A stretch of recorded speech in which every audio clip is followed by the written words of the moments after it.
गौतम बुद्ध अपने ध्यान में बैठे थे कि वहां पर एक आदमी आया। ये आदमी अपने आलसीपने से बहुत ज्यादा परेशान था। आलसी आदमी गौतम बुद्ध से बोला, महात्मा जी मेरी मदद कीजिए, मैं अपने आलस्य से बहुत ज्यादा परेशान हूँ। आप ही कोई उपाय बताइए जिससे मैं आलसीपन से छुटकारा पा सकूं। गौतम बुद्ध ने उस व्यक्ति से कहा, पहले मुझे ये बताओ कि तुम्हें क्यों लगता है कि तुम आलसी हो। आलसी आदमी बोला, सिर्फ मुझे नहीं, मेरे परिवार वालों को और मेरे आसपास के सभी लोगों को ऐसा लगता है कि मैं आलसी हूँ। गौतम बुद्ध ने फिर उससे पूछा, क्या तुम जानते हो आलस्य होता क्या है। आलसी व्यक्ति बोला, नहीं मैं नहीं जानता, किंतु मैं इतना जरूर जानता हूँ कि आलस्य बहुत बुरी चीज है, इसकी वजह से मुझे बहुत नुकसान हुआ है जीवन में। गौतम बुद्ध बोले, जिस परेशानी से तुम छुटकारा पाना चाहते हो पहले उसके बारे में पूरी जानकारी ले लोगे तो उससे छुटकारा पाना आसान हो जाएगा। आलसी व्यक्ति बोला, भगवान इतनी बुद्धि तो मुझ में नहीं है, आप ही मुझे इस समस्या के बारे में जानकारी दीजिए। गौतम बुद्ध बोले, आलस्य एक मानसिक अवस्था है, एक विचार है जिसे जाने अनजाने में हम खुद ही जन्म देते हैं। आलस्य दो मूलभूत कारणों की वजह से ही जन्म लेता है, एक है शारीरिक और दूसरा मानसिक। शारीरिक कारणों में पहला कारण है गलत तरह का भोजन। हम सभी जानते हैं कि हमारे शरीर को भोजन से ऊर्जा मिलती है और यह ऊर्जा सजीव चीजों से मिले तो अच्छी, यानी कि प्राकृतिक रूप से जो हमें भोजन की वस्तुएं प्राप्त होती है उनसे अगर यह ऊर्जा मिले तो हमारा शरीर इससे अच्छी ऊर्जा प्राप्त करता है। इससे उलट यदि हम निर्जीव वस्तुओं से ऊर्जा प्राप्त करते हैं तो ये हमें आलस्य की ओर लेकर जाती है। दूसरा कारण हमारी शारीरिक गतिविधियां भी हमें आलस्य के चंगुल में फंसा सकती है। गौतम बुद्ध ने आलसी व्यक्ति को अपने शिष्यों की तरफ इशारा करते हुए कहा कि देखो, इनके चलने फिरने बैठने के तरीकों में तुम्हें कुछ अलग नजर आ रहा है। जब आलसी व्यक्ति कुछ समझ नहीं पाया तब गौतम बुद्ध ने उससे कहा, मेरे शिष्य जब भी बैठते हैं तो वे रीढ़ की हड्डी को एकदम सीधा रखते हुए बैठते हैं। चलते हैं तो उनके दोनों पैरों के बीच अच्छे से संतुलन बना रहता है और जब वो सोते हैं तो उनका शरीर एकदम शिथिल रहता है। ऐसा करने से उन्हें रात्रि में एकदम सही तरीके से नींद आती है। आलसी व्यक्ति बोला, लेकिन नींद तो आलस्य का की एक स्वरूप है। बुद्ध बोले, हाँ अगर उसे ज्यादा मात्रा में लिया जाए तो। बुद्ध ने इस बात को आगे बढ़ाते हुए कहा, नींद कम मात्रा में लोगे तो तुम्हें अगले दिन थकान महसूस होगी और ऐसा करने से ज्यादा आलस्य शरीर में आएगा। नींद ज्यादा लोगे तब भी यही परिणाम होगा, इसलिए नींद को ना ज्यादा ना कम एकदम सही मात्रा में लेना अति आवश्यक है। आलसी व्यक्ति बोला, हाँ ये तो मैंने भी अनुभव किया है। बुद्ध बोले, अब मानसिक कारणों के बारे में जान लो।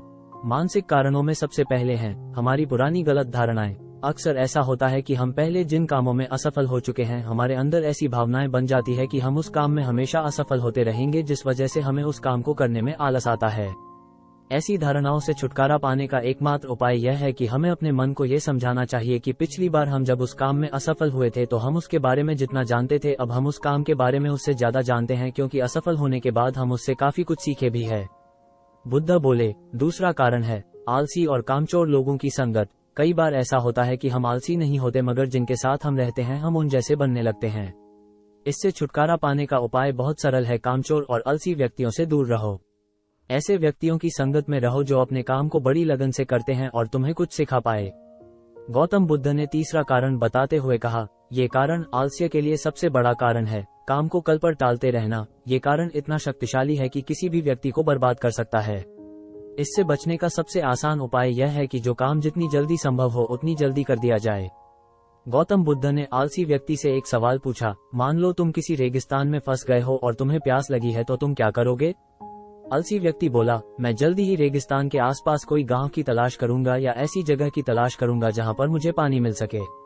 गौतम बुद्ध बोले, अगर तुम्हें काफी देर ढूंढने पर भी पानी न मिले तब तुम क्या करोगे।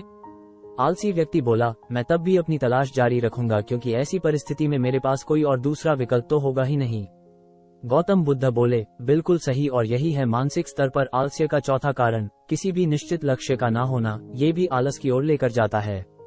अब सुनो पांचवें कारण के बारे में। गौतम बुद्ध बोले, सोचो कि तुम्हारे पास काफी सारे सोने के दागिने हैं जो तुम्हें एक जगह से दूसरी जगह लेकर जाना है। तुम चलते चलते थक जाते हो और किसी पेड़ के नीचे बैठ जाते हो और तभी तुम्हें दूर से तुम्हारी तरफ दौड़कर आ रहे डाकू दिखाई देते हैं। तो क्या तब भी तुम आलस करके वहीं बैठे रहोगे या ऐसी परिस्थिति में तुम वहां से उठकर दौड़ने लगोगे। आलसी व्यक्ति बोला, जी मुझे वहां से दौड़ना ही पड़ेगा, नहीं तो मेरी जान और सोने के दागिने दोनों खतरे में पड़ जाएंगे। बुद्ध बोले, यानी कि तुम्हारे पास एक ठोस वजह होगी दौड़ने के लिए। यही है आलस्य का पांचवा कारण, किसी भी काम के लिए ठोस वजह का ना होना। आलसी व्यक्ति महात्मा बुद्ध की बातों से संतुष्ट हुआ। वो बोला, महात्मा जी, मैं अब आलस्य के बारे में सब कुछ जान चुका हूँ और अब मैं इन सभी कारणों पर काम करूंगा और अपने आलस्य को दूर भगा दूंगा। दोस्तों, आशा करता हूँ गौतम बुद्ध और आलसी व्यक्ति की कहानी आपको अच्छी लगी होगी और इसे पढ़ने के बाद अब आप कभी भी जीवन में आलस नहीं करेंगे।